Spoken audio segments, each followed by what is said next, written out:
Now let's continue our live team coverage of the late President Jimmy Carter. Right now, he is lying in state at the U.S. Capitol. Visitations will open back to the public in an hour and a half. And then tomorrow, an official state funeral will honor him at the National Cathedral. And that's where we find our Jess Arnold this morning. And good morning to you, Jess. It's a long-standing tradition to host the funerals of presidents there. Yeah, that's right, Wisdom. It's known as the House of Prayer for all people and a national institution that transcends religious denominations. So tomorrow, hundreds of people will gather here at the National Cathedral to pay their respects, whether they knew the former president professionally or personally. A couple of years ago, I had the privilege of speaking with some of his former classmates from the Naval Academy who knew Jimmy Carter before he became President Carter. Yearbook pages full of alumni who etched their way into the country's history. Miller, McKinney, Flanagan. And former President Jimmy Carter. There were a number of people who were very close friends with Jimmy Carter. A lot of them worked on his administration, and so a very cohesive class. Eileen Marusic serves as secretary for the class of 47, collecting and documenting the stories of the men she calls her 47 heart. She took over after her father, Larry Marusic, who also graduated then, passed away.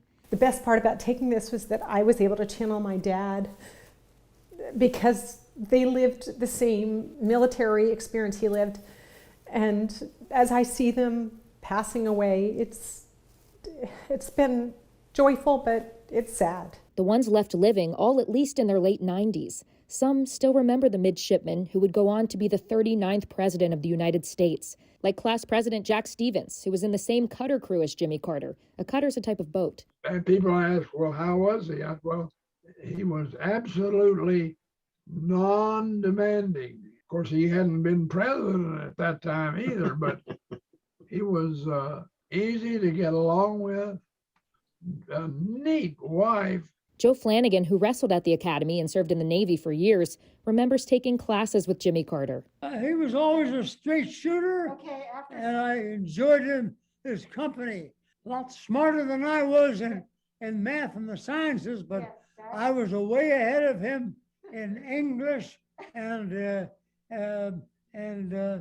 literature. He also worked on Carter's presidential campaign, as did Bob McKinney, who didn't get to know the future president and his wife Rosalind until after graduation. Jimmy Carter asked him to serve as chairman of the Federal Home Loan Bank Board when he was elected president. They're wonderful people. McKinney and his wife even traveled with the Carters to China.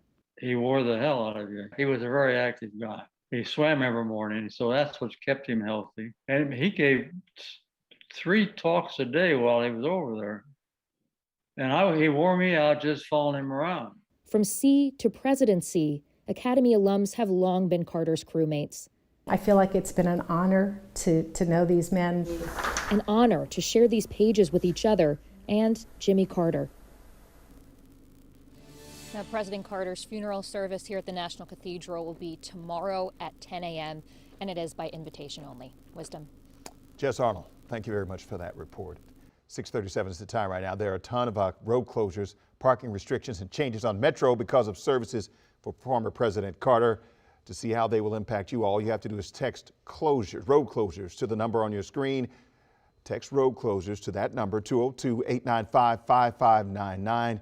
We will text you back with a link to all that information.